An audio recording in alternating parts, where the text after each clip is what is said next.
கிருபையும் இரக்கமும் இந்த காலைவெளியில் நமக்கு கிடைக்க தேவன் நமக்கு கிருபை செய்ததுக்காய் நன்றி செலுத்துவோம். கர்த்தருடைய கிருபை நம்மோடு கூட இருக்கிறபடினால்தான் நாம் இந்த உலகத்தில் வெற்றியுள்ள ஒரு வாழ்க்கை வாழ கர்த்தர் உதவி செய்கிறார். கர்த்தராகிய ஆண்டவரை குறித்து நாம் அநேக முறை வாசிக்கும் பொழுது அவர் நம்மை தேடி வருகிற தேவன் மாத்திரமல்ல, நமக்காக பரிதாபப்படுகிற தேவனாக இருக்கிறார். நம்முடைய வாழ்க்கையில் சில நன்மைகளை செய்யவே இயேசு கிறிஸ்து இந்த உலகத்தில் வந்தார். எனக்கு அன்பான தெய்வ பிள்ளை, இன்றைக்கு நான் நீங்களும் தேவனை அறிந்து கொள்ள கர்த்தர் நமக்கு காரியங்களை வாய்க்க செய்வாராக. நம்முடைய ஆண்டவர் நம்முடைய பலவீனத்தை மாற்றும் தெய்வம், நம்முடைய பலவீனத்தை மாற்றுகிற தேவன்.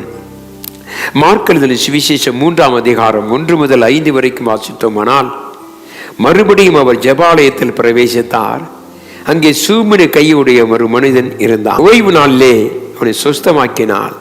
அவர் பேரில் குற்றம் சாட்டப்படலாம் என்று அவர் மேல் நோக்கமாயிருந்தார்கள்.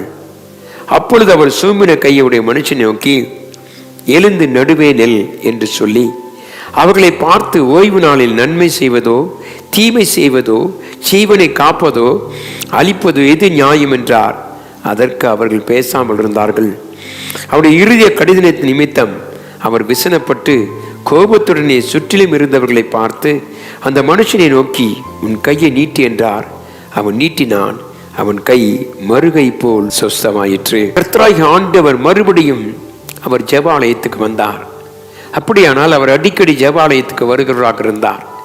ஜெபாலயத்திலே தான் அநேக காரியங்களை நாம் பார்க்கிறோம். நம்முடைய பலவீனத்தை மாற்றும் தெய்வம், மறந்துவிடக்கூடாது. இந்த ஜெபாலயத்துக்கு வந்ததுக்கு ஒரு நோக்கம் உண்டு. அந்த நோக்கம் என்னவென்றால், தேவனுடைய பிள்ளைகள் எல்லாரும் விடுதலை பெற வேண்டும் என்று கர்த்தர் விரும்பினார். தேவனுடைய பிள்ளையே, அங்கு அந்த ஆலயத்திலே, ஜெப ஆலயத்திலே ஆராதனை நடந்து கொண்டிருந்தது. ஆனால் ஒருவனால் மாத்திரம் முழு மனதோடு ஆராதிக்க முடியவில்லை. அவர்கள் சந்தோஷத்தோடு கர்த்தருடைய சமூகத்தை அனுபவிக்க முடியவில்லை. அவன் கர்த்தருடைய சமூகத்தில் ஆடி பாடி துதிக்க முடியாதபடிக்கு அவன் வாழ்க்கையில மிகவும் கூனி குறுகி போயிருந்தான். தேவனுடைய பிள்ளைய காரணம் என்ன? இவன் ஒரு குறையுள்ளவன். அவன் வாழ்க்கையிலே பார்க்கும் பொழுது அவன் பலவீனமாய் இருந்தான் என்று சொல்லி வாசிக்கிறோம். ஒரு சூம்பின கையை உடையவன் அங்கிருந்தான். ஆகவே அவன் தேவனை ஆராதிக்க முடியாதபடிக்கு அவனிடத்தில் குறையை அவன் பார்த்து கொண்டே இருந்தான். இந்த குறையிலே நான் எப்படி இருப்பேன்னு நினைத்தான். ஆனால் தேவ பிள்ளையே, ஆராதிக்க வருகிறவனுக்கு முழு மனதோடும் முழு ஆத்துமாவோடும் இவன் கர்த்தரை ஆராதிக்க முடியவில்லை. காரணம், அவன் உள்ளத்தில் ஒரு வேதனை, அவன் சரீரத்தில் ஒரு பாடுகள், அவனுடைய வாழ்க்கையில பல துன்பங்களை அனுபவித்துக் கொண்டிருந்த அவனால் ஆராதனையில் முழு மனதோடு அவன் சார்ந்து கொள்ள முடியவில்லை. ஆனால் கண்பான தேவ பிள்ளையே, இன்றைக்கு அநேகர் அப்படித்தான் பல குறைகளோடு கூட தான் இயேசுவிடத்தில் வருகிறார்கள். ஆண்டவர் தேவ பிள்ளையை, கர்த்தர் உன் குறைகளை மாற்றவே தேவனுடைய ஆலயத்திலே வாசம் பண்ணுகிறார். அவருடைய சமூகம் இருக்கிறது. இவன் ஒரு குறையுள்ளவனாய் இருந்தபடியினாலே தன் குறைவை நினைத்து நினைத்து அழுது கொண்டிருந்தான்.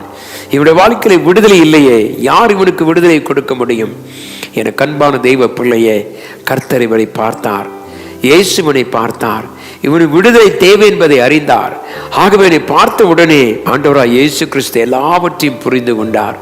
ஆபகுக்கின் புஸ்தகம் 3ஆம் அதிகாரம் 18-19 வாசிக்கும் பொழுது, நான் கர்த்தருக்குள் மகிழ்ச்சியாக இருப்பேன், என் ரட்சிப்பின் தேவனுக்குள் களி கூறுவேன்.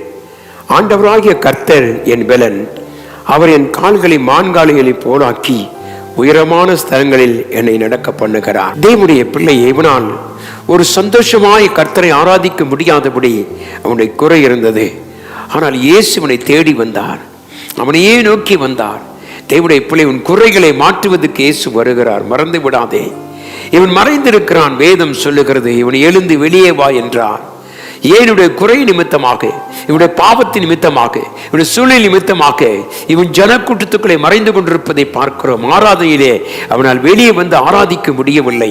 அருமையான தேவ பிள்ளையே, இவனை கர்த்தர் எழுந்து வந்து நில் என்று சொன்னார். 3வது வசனத்துல, இவன் தன் பலவீனம் யாருக்கும் தெரியக்கூடாது என்று அவன் மறைந்திருந்தான்.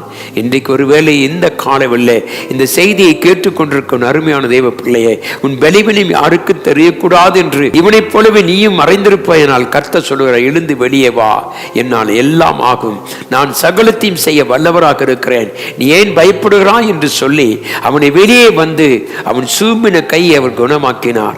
அருமையான தேவப்பிள்ளை, மறைந்திருக்கிற நீ ஒருவேளை பாவத்தின் நிமித்தமாக மனசாட்சியிலே குத்தப்பட்டவனாக எதிர்காலத்தை குறித்து அறியாமல் இருப்பாயனால், இது ஆராதனையை முக்கியமாய் பங்கெடுக்க முடியாதபடி பல தடைகள் இருக்குமானால் எழுந்து வா, உன்னை பிரகாசிக்க கர்த்தர் கிரியை செய்வார், உன்னுடைய வாழ்க்கையில மகிமையை கர்த்தர் கொண்டு வருவார்.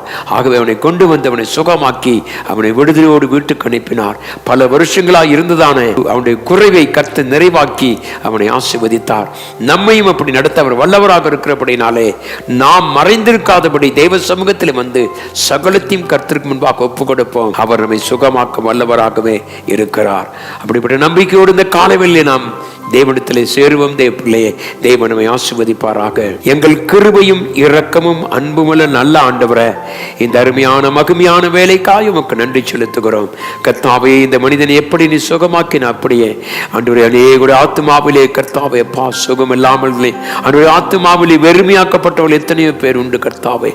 ஆனால் நீர் அவர்களை சுகமாக்கி கர்த்தாவே, இந்த செய்தியின் மூலமாக கர்த்தாவே நாங்கள் மறைந்திருக்காமல் எழுந்து இடத்திலே வரும் பொழுது நீ சகலத்தையும் செய்ய வல்லவராக இருக்கு என்பதை விசுவாசத்தோடு அறிக்கை செய்ய எங்களுக்கு உதவி செய்யும்படியா இயேசு கிறிஸ்துவின் வல்ல நாமத்தில் ஜெபிக்கிறேன் எங்கள் அன்பின் நல்ல பிதாவே, ஆமேன்.